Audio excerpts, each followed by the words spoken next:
So let's start with our Unit 5 Critical Discourse Analysis for your course code 6001 Discourse Analysis.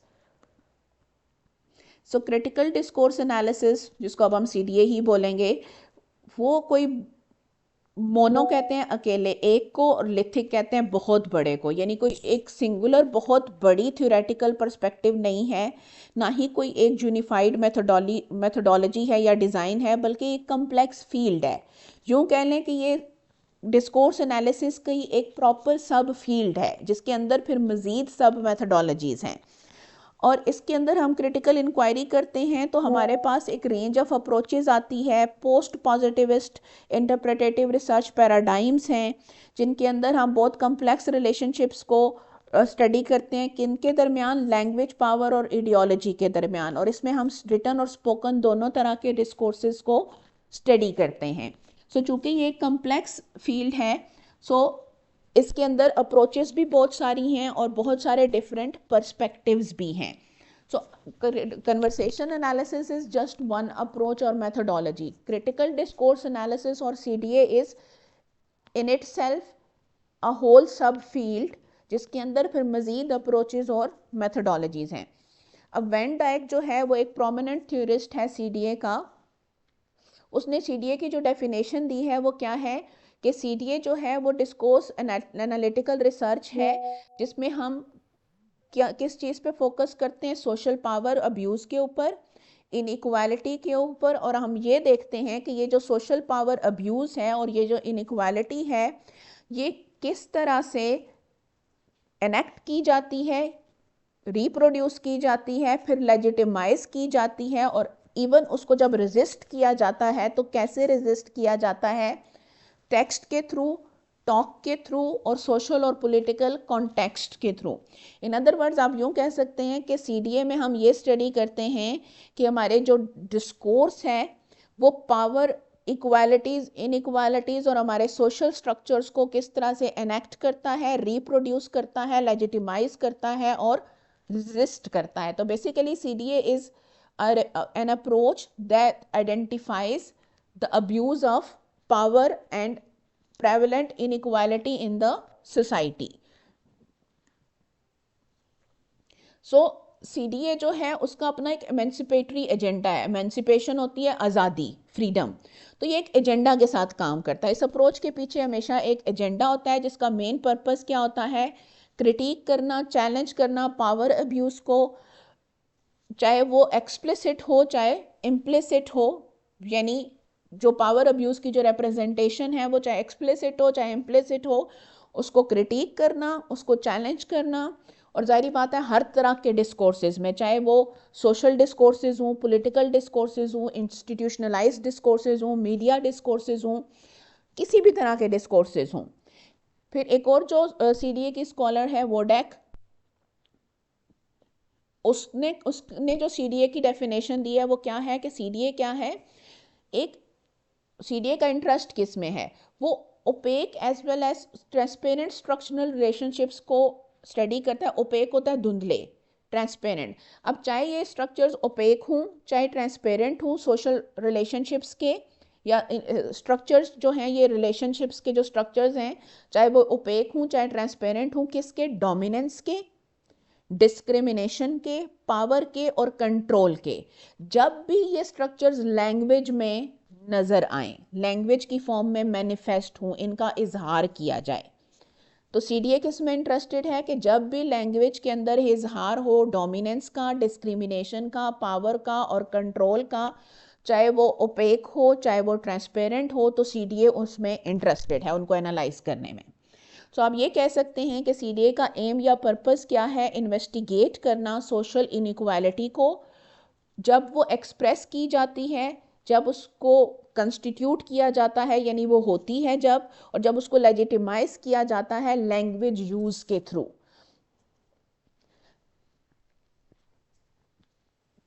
फिर van Dyke ही ये कहता है कि main purpose क्या है सीडीए का, कि आइडेंटिफाई करना और हाईलाइट करना सोशल इनइक्वालिटीज़ को।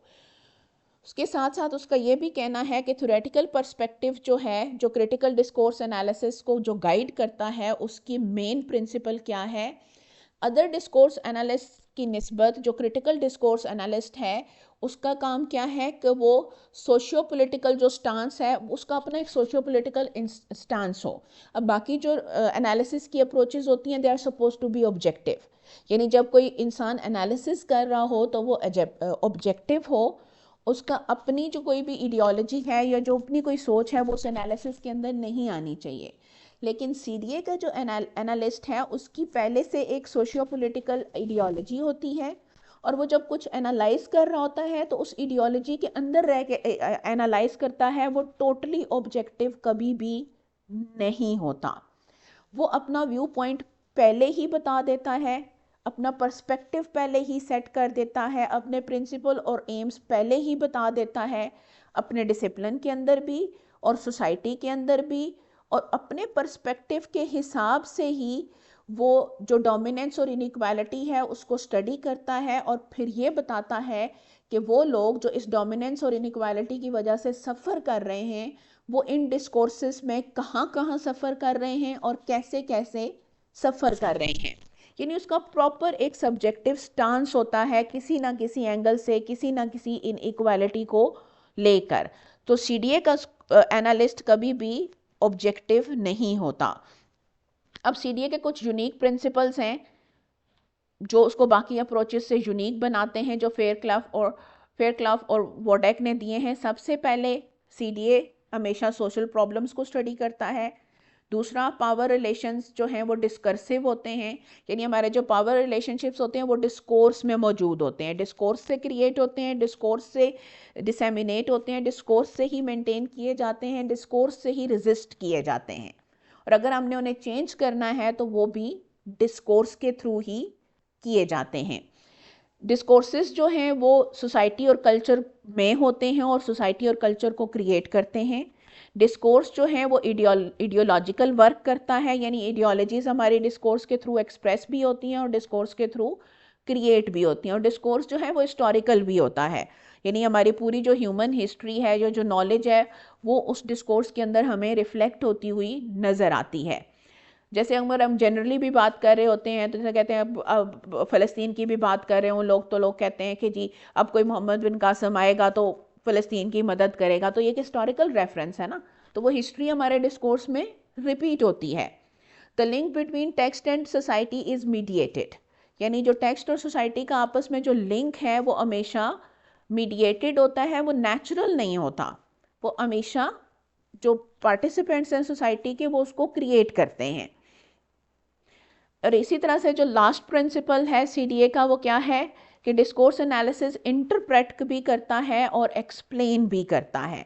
और डिस्कोर्स जो है वो एक फॉर्म है किसकी, सोशल एक्शन की, यानी डिस्कोर्स के थ्रू हम हमेशा कोई सोशल एक्शन ले रहे होते हैं।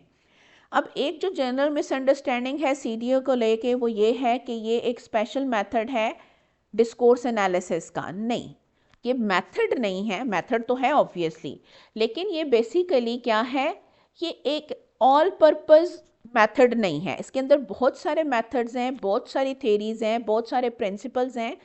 ओवरऑल आप इसको ये कह सकते हैं कि ये एक तरह का क्रॉस कल्चर डिसिप्लिन है जिसमें आप एक पर्टिकुलर एंगल से डिस्कोर्सेस को using different methodologies and theories जो है वो स्टडी कर सकते हैं। अब ह्यूमैनिटीज़ और सोशल स्टडीज़ में जो दूसरे या सोशल साइंसेस में जो दूसरे रेलेवेंट मेथड्स हैं वो भी अप्लाई किए जा सकते हैं फॉर क्रिटिकल डिस्कोर्स एनालिसिस। ज़रूरी नहीं है कि आप कोई एक पर्टिकुलर मेथड यूज़ करें, as long as your purpose is to identify power inequalities and inequality and abuse in general and to highlight social issues, you are doing CDA no matter what methodology you are using। even अगर आप conversation analysis करें और उसके बाद ये highlight करें कि यहाँ ये inequalities हैं, ये power dynamics हैं और ये injustices हैं, you are doing CDA। CDA is a specific perspective within the critical research on discourse which has the following general features। अब CDA के general features कौन से हैं as a perspective? CDA जो है वो सोशल प्रॉब्लम से रिलेटेड होता है, पॉलिटिकल इश्यूज से रिलेटेड होता है, सिर्फ डिस्कोर्स स्ट्रक्चर्स को स्टडी नहीं करता, उनको सोशल और पॉलिटिकल कॉन्टेक्स्ट में स्टडी करता है और फिर उन प्रॉब्लम्स को डील करता है। फिर ये क्रिटिकल एनालिसिस है किसका, सोशल प्रॉब्लम्स का, एंड ऑब्वियसली फिर मल्टी डिसिप्लिनरी नेचर का है। जब आप सोशल प्रॉब्लम्स को स्टडी करेंगे तो उसमें सोशियोलॉजी भी इन्वॉल्व होगी, एंथ्रोपोलॉजी भी इन्वॉल्व होगी, उसमें पॉलिटिकल साइंस भी इन्वॉल्व होगी, उसमें डिफरेंट फील्ड्स इन्वॉल्व हो जाएंगी। अब सीडीए जो है वो सिर्फ डिस्कोर्स स्ट्रक्चर्स को डिस्क्राइब ही नहीं करता, बल्कि वो उनकी सोशल इंट्रैक्शंस में जो प्रॉपर्टीज़ होती हैं, जो सोशल स्ट्रक्चर्स में उनकी इन्वॉल्वमेंट होती है, उनको भी एक्सप्लेन करता है। यही जनरल फीचर्स हैं जो अभी हम पढ़ रहे हैं, ये 1 2 3, these are the general features. तो क्रिटिकल एनालिसिस जो है सोशल प्रॉब्लम्स का, वो मल्टी डिसिप्लिनरी होता है नेचर में। फिर सीडीए जो है वो सिर्फ डिस्कोर्स स्ट्रक्चर्स को डिस्क्राइब नहीं करता, वो उनको प्रॉपर्टीज़ को सोशल इंट्रैक्शंस और सोशल स्ट्रक्चर्स के पर्सपेक्टिव में डिस्क्राइब भी करता है। तो ये क्या है, सीडीए के जनरल फीचर्स हैं, that it's focus is basically social problems and political issues, and it is multidisciplinary in nature. और ये सिर्फ डिस्कोर्स के स्ट्रक्चर्स को ही डिस्क्राइब नहीं करता, बल्कि उनकी सोशल इंट्रैक्शंस और सोशल स्ट्रक्चर्स में जो प्रॉपर्टीज़ हैं उनको भी डिस्कस करता है। सो दैट मीन्स कि सीडीए जो है वो किस पे फोकस करता है, वो इस चीज़ पे फोकस करता है कि डिस्कोर्स स्ट्रक्चर्स जो हैं वो कैसे इनेक्ट करते हैं, कैसे कन्फर्म करते हैं, कैसे लेजिटिमेट करते हैं चीज़ों को, यानी कानूनी बनाते हैं या जायज़ बनाते हैं, रिप्रोड्यूस करते हैं और चैलेंज करते हैं किस चीज़ को, पावर अब्यूज़ के रिलेशंस को या डोमिनेंस के रिलेशंस को सोसाइटी के अंदर। यानी वो डिस्कोर्स स्ट्रक्चर जो हैं वो पावर अब्यूज़ के रिलेशंस को एनेक्ट भी कर सकते हैं, उनको कन्फर्म भी कर सकते हैं, उनको लेजिटिमाइज भी कर सकते हैं, रिप्रोड्यूस भी कर सकते हैं, एंड ऑब्वियसली डिस्कोर्स स्ट्रक्चर से ही आप उनको चैलेंज भी कर सकते हैं या उनको चैलेंज भी किया जाता है। अब ये जो सीडीए है, इसकी वैल्यू सिर्फ इस वजह से नहीं है कि एक ऐसी मेथोडोलॉजिकल अप्रोचेस का मजमुआ है जो हमें कम्प्लेक्स रिलेशनशिप्स को स्टडी करने में हेल्प करता है लैंग्वेज, पावर और आइडियोलॉजी के दरमियान, बल्कि इसकी जो है वो वैल्यू इस वजह से भी है कि ये एक्नॉलेज करता है कि जहाँ हम इसको एक्नॉलेज करते हैं कि ये एक इम्पॉर्टेंट फिलोसॉफिकल पैराडाइम है। क्यों? क्योंकि इससे पहले जो डिस्कोर्स था या जो लैंग्वेज की स्टडीज़ थी वो सिर्फ और सिर्फ स्ट्रक्चर्स, फॉर्म और फंक्शंस तक लिमिटेड थी। ये एक ऐसा पैराडाइम है, एक ऐसी पैराडाइम शिफ्ट है जिसने हमें ये एक पर्सपेक्टिव दिया कि जो लैंग्वेज के जो स्ट्रक्चर्स हैं या जो लैंग्वेज का यूज़ है वो हमारी सोसाइटी, हमारी थॉट्स, हमारी कॉन्टेक्स्ट, हर चीज़ को अफेक्ट करता है। और इनको स्टडी करके हम ना सिर्फ अपनी सोसाइटी के इश्यूज़ को आइडेंटिफाई कर सकते हैं, बल्कि इन्हीं डिस्कोर्सेस के थ्रू हम इन इश्यूज़ को रिजॉल्व भी कर सकते हैं। We can change people's way of thinking and we can bring about a lot of changes in the society. Ideology नज़रिया, किसी भी चीज़ का जो आपका नज़रिया होता है वो इडियोलॉजी कहलाता है।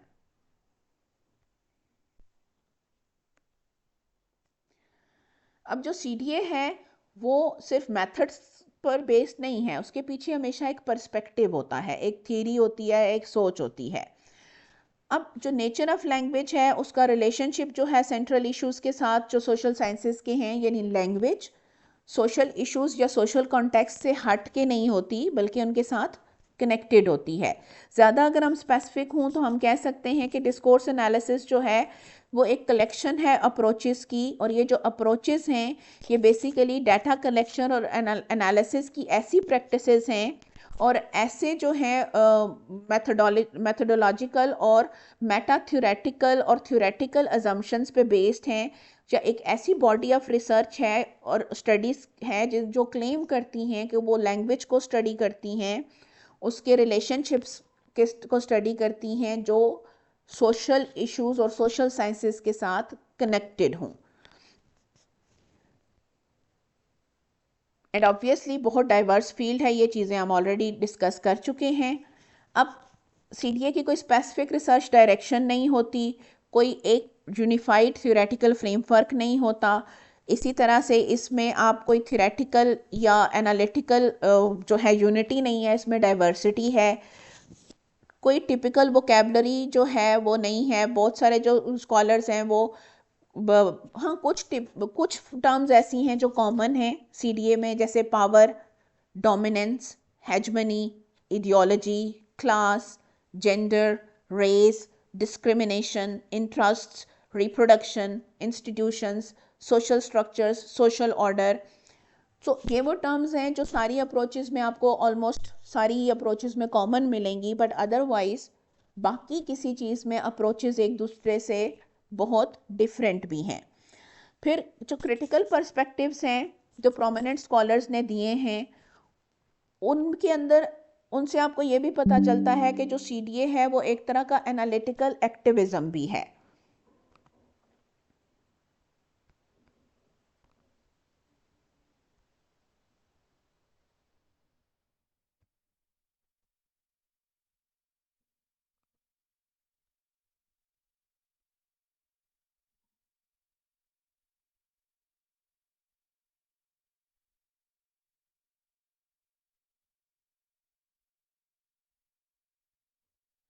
सो उससे हमें पता चलता है कि ये एक एक्टिविज्म है। एक्टिविज्म क्या होता है? जब आप किसी कॉज के लिए काम कर रहे हों।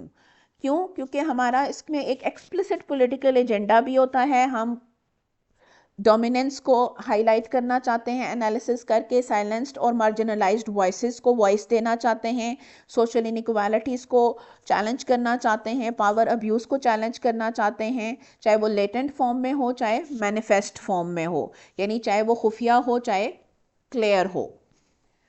अब जब इसका अब ये जो गोल है सोशल लिबरेशन का, कि आप तब तक अचीव नहीं कर सकते जब तक जो है वो जो ब्रॉडर सोशल स्पेक्ट्रम जो है वो आप कंटेक्चुअलाइज ना करें, यानी उसके कंटेक्स्ट को आप अंडरस्टैंड ना करें और उसको इंटरप्रेट ना करें। इसीलिए हम ये कहते हैं कि सीडीए जो है वो इंटरप्रेटेटिव भी है और एक्सप्लेनेटरी भी है। अब क्रिटिकल एनालिसिस में एक सिस्टमैटिक मेथडोलॉजी होती है। टेक्स्ट और जो सोशल कंडीशंस हैं उनका, आइडियोलॉजी का, पावर रिलेशंस का एक कनेक्शन होता है, और इन सब के कनेक्शन को अंडरस्टैंड करके सिस्टमैटिक वे में हम मीनिंग्स को रिवील करते हैं या उनको आइडेंटिफाई करते हैं। अब ये जो मीनिंग है इसको हम आइसोलेशन में नहीं अंडरस्टैंड कर सकते। सीडीए के अकॉर्डिंगली हम मीनिंग को तभी अंडरस्टैंड कर सकते हैं जब हम उसको उसकी कॉन्टेक्स्ट में अंडरस्टैंड करें। अब ये जो कॉन्टेक्स्ट का आइडिया है वो सीडीए में बहुत क्रिटिकल है। उसके बगैर हम डिस्कोर्स एनालिसिस यानी सीडीए नहीं कर सकते। अब एंगर मिलर जो है वो ये कहता है कि डिस्कोर्स एनालिटिकल जो ट्रेंड्स थे 1950s और 1960s के, उनमें कॉन्टेक्स्ट जो थी एक सेंटेंस की वो नेबरिंग सेंटेंसेस पे डिपेंडेंट होती थी। यानी कॉन्टेक्स्ट से जो रिसर्चर्स थे वो ये मुराद लेते थे कि एक सेंटेंस की अगर आप कॉन्टेक्स्ट की बात करें तो वो सिर्फ और सिर्फ उसके इर्द गिर्द के सेंटेंसेस हैं। लेकिन जो सीडीए है वो एक्स्ट्रा लिंग्विस्टिक एस्पेक्ट्स पे फोकस करता है, और जब वो डिस्कोर्स का एनालिसिस करता है। सो हमें क्लियरली नज़र आता है कि कॉन्टेक्स्ट के अंदर लिंग्विस्टिक को टेक्स्ट भी है, एक्स्ट्रा लिंग्विस्टिक एस्पेक्ट्स भी हैं, और इन सब को जब हम स्टडी करते हैं तभी हम टेक्स्ट के मीनिंग को सही से या सक्सेसफुली इंटरप्रेट कर सकते हैं। इसीलिए सीडीए जो है वो लैंग्वेज को एनालाइज करने के लिए उसकी इंटर रिलेटेडनेस जो है सोसाइटी के साथ और डिस्कोर्स के साथ और रियलिटी की कंस्ट्रक्शन के साथ उसको स्टडी करने के लिए ज़्यादा अप्रोप्रिएट अप्रोच या रिसर्च डिज़ाइन कंसिडर किया जाता है, बिकॉज ये ब्रॉडर स्ट्रक्चर्स को और ब्रॉडर पर्सपेक्टिव्स को उसके अंदर इंक्लूड करता है एनालिसिस के अंदर। फिर सीडीए के अंदर हम जो है मल्टीपल और इंटरसेक्टिंग वॉइसेस को भी इंक्लूड करते हैं, यानी हम सिर्फ एक पर्सपेक्टिव पे फोकस नहीं करते। जब हम डिस्कोर्स के एनालाइज करते हैं तो इवन जो इंटरसेक्ट कर रही होती हैं यानी अपोजिंग वॉइसेस होती हैं, अपोजिंग कॉन्सेप्ट्स होते हैं, हम उनको भी एनालाइज करते हैं। टेक्स्ट जो हैं वो कम्प्लेक्स सोशल मीनिंग्स की साइट्स होती हैं, और ये जो मीनिंग्स हैं ये या जो टेक्स्ट हैं ये कहाँ प्रोड्यूस हो रही होती हैं? किसी एक पर्टिकुलर सिचुएशन और उसकी हिस्ट्री में प्रोड्यूस होती हैं। उसके अंदर पार्टली तो आप रिकॉर्ड करते हैं, पार्टिसिपेंट्स की हिस्ट्रीज भी उस टेक्स्ट में रिकॉर्ड हो जाती हैं टू सम एक्सटेंट। इसी तरह से जब वो टेक्स्ट प्रोड्यूस हो रही होती है तो वो जो इंस्टीट्यूशंस जिनके अंदर वो टेक्स्ट क्रिएट होती हैं उनकी हिस्ट्री के भी कुछ पार्ट्स उसमें रिकॉर्ड हो जाते हैं, जिनको वो सारी अपनी नॉलेज या हिस्ट्री या इंस्टीट्यूशंस जिनको हम उस कन्वर्सेशंस या उन टेक्स्ट के अंदर इन्वॉल्व करते हैं वो सब भी रिकॉर्ड हो जाती हैं। और इसी तरह से जो पार्शियल हिस्ट्री होती है लैंग्वेज और सोशल सिस्टम की, वो भी उस टेक्स्ट के अंदर रिकॉर्ड हो जाती है। एंड ऑब्वियसली जो पार्टिसिपेंट्स होते हैं उस टेक्स्ट के, उनके जो सोशल रिलेशंस हमें उसमें नज़र आते हैं, जो रिलेशंस ऑफ पावर उस टेक्स्ट के अंदर नज़र आते हैं, तो ऑटोमेटिकली उनके जो सोशल स्ट्रक्चर्स हैं वो भी उस टेक्स्ट के अंदर रिकॉर्ड हो जाते हैं। यस, उस पर्टिकुलर सिचुएशन की हिस्ट्री, हर सिचुएशन की अपनी एक हिस्ट्री होती है ना। जैसे अगर आप एक क्लास में हैं तो उस क्लास की अपनी एक हिस्ट्री है, उसमें सिर्फ इमीडिएट हिस्ट्री ही नहीं बल्कि वो जो पूरा एक आपका एजुकेशन सिस्टम है उसकी हिस्ट्री भी आ जाती है। अब ये एक ऐसी फील्ड है जो हमेशा एक्सपेंड होती है, इसकी थीरीज मेथडोलॉजीज भी एक्सपेंड हो रही हैं, और जो जो आपके रिसर्च ऑब्जेक्टिव्स चेंज या एक्सपेंड होते हैं तो उसके थ्योरेटिकल पर्सपेक्टिव भी चेंज और एक्सपेंड होते हैं। जो जो इश्यूज जो हैं अंडर इन्वेस्टिगेशंस उनमें वैरायटी आती है, तो अप्रोचेस भी वेरीड होती जाती हैं। अब सीडीए के अंदर हम डिस्कोर्स को किस पर्सपेक्टिव में देखते हैं, तो जो डिस्कोर्स की टर्म है वो डिस्कोर्स एनालिसिस में बहुत सारे पर्सपेक्टिव्स में यूज़ होती है।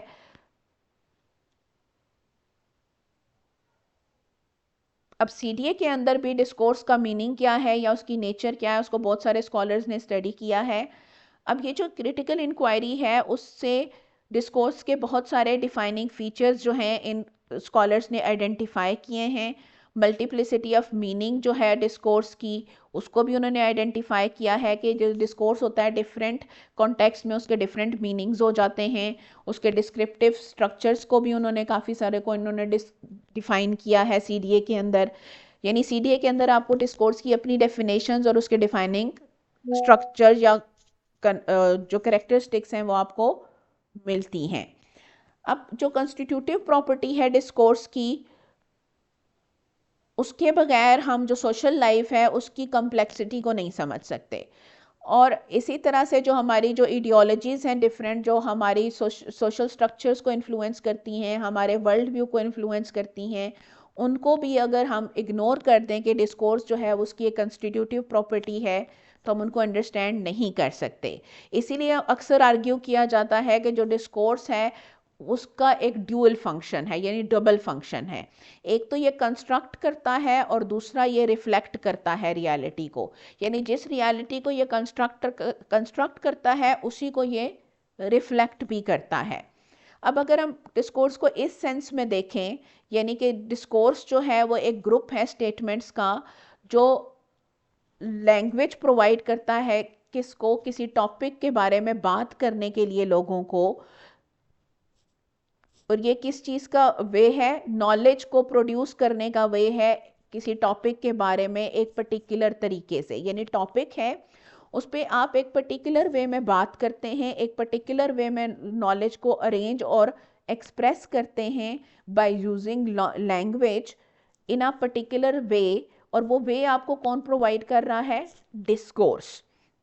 अब ये जो टर्म है ये प्रोडक्शन ऑफ नॉलेज से भी रिलेटेड है थ्रू लैंग्वेज, एंड ऑब्वियसली ये रिप्रेजेंटेशन ऑफ नॉलेज से भी रिलेटेड है इंस्टीट्यूशनलाइज वे में भी, जिससे हमारी सोशल प्रैक्टिसेस भी शेप होती हैं, और जो सेटिंग है न्यू प्रैक्टिसेस की वो भी प्ले में आ जाती है। यानी हम पिछली प्रैक्टिसेस को एक्सप्रेस भी करते हैं और न्यू प्रैक्टिसेस जो हैं वो क्रिएट भी कर रहे हैं उसी डिस्कोर्स के अंदर।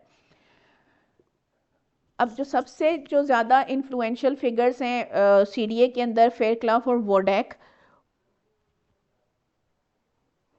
वो डिस्कोर्स के कौन से डिफाइनिंग फैक्टर्स को या फीचर्स को डिस्क्राइब करते हैं, और इन्हीं की डेफिनेशन जो है वो सबसे ज़्यादा डिस्कोर्स के अंदर या सीडीए के अंदर जो है वो कोट की जाती है कि सीडीए के नज़र में डिस्कोर्स क्या है? Language use in speech and writing as a form of social practice Describing discourse as social practice implies a dialectical relationship between a particular discursive event and the situation. यानी जब आप कहते हैं ना कि डिस्कोर्स एक सोशल प्रैक्टिस है, तो दैट मीन्स कि आप एक डिस्कर्सिव इवेंट यानी डिस्कोर्स के एक इवेंट और वो जो उसकी सिचुएशन है उसके दरमियान एक रिलेशनशिप को एक्नॉलेज कर रहे हैं. उस इंस्टीट्यूशन, सोशल स्ट्रक्चर जिसने उसको फ्रेम किया है और वो जो डिस्कर्सिव इवेंट है उसे उन इंस्टीट्यूशंस ने, उन सिचुएशन ने, उस सोशल स्ट्रक्चर्स ने फ्रेम किया है और ऑब्वियसली वो डिस्कर्सिव इवेंट जो है वो इन सारी चीज़ों को फ्रेम भी कर रहा है. सो जो डिस्कोर्स है वो सोशली कंस्टिट्यूट होता है, सोशली कंडीशनड होता है और इसी तरह से वो इन सिचुएशंस को कंस्टिट्यूट भी करता है, ऑब्जेक्ट्स ऑफ नॉलेज को एक्सप्रेस भी करता है और क्रिएट भी करता है, सोशल आइडेंटिटीज़ को क्रिएट भी करता है, एक्सप्रेस भी करता है. और ये सारी जो चीज़ें हैं एज अ कॉन्सिक्वेंस जो डिस्कोर्स है उसी की वजह से इम्पॉर्टेंट जो इश्यूज ऑफ पावर हैं वो भी राइज करते हैं. अब डिस्कर्सिव जो हमारी प्रैक्टिसेस होती हैं उनसे मेजर पावर आइडियोलॉजिकल, उनके मेजर आइडियोलॉजिकल इफेक्ट्स होते हैं. उससे हम अनइक्वल पावर रिलेशंस जो हैं वो प्रोड्यूस भी कर सकते हैं और फिर रिप्रोड्यूस कर सकते हैं. जैसे social classes, women and man relationships या उनकी पोजीशन जो है सोसाइटी में, वो एथनिक कल्चरल मेजॉरिटीज़ एंड माइनॉरिटीज़, क्योंकि इससे वो डिफरेंट चीज़ों को और पोजीशंस को और लोगों को रिप्रेजेंट कर रहे होते हैं. अब जो डिस्कोर्स है वो सोशली कंस्टिट्यूटिव भी नहीं होता बल्कि वो सोशली कंडीशन भी होता है और वो बहुत सारी आइडियोलॉजीज़ को कंस्टिट्यूट भी करता है, उनको सस्टेन भी करता है, उनको रिप्रोड्यूस भी करता है. The rest is basically repetition, so we will skip that.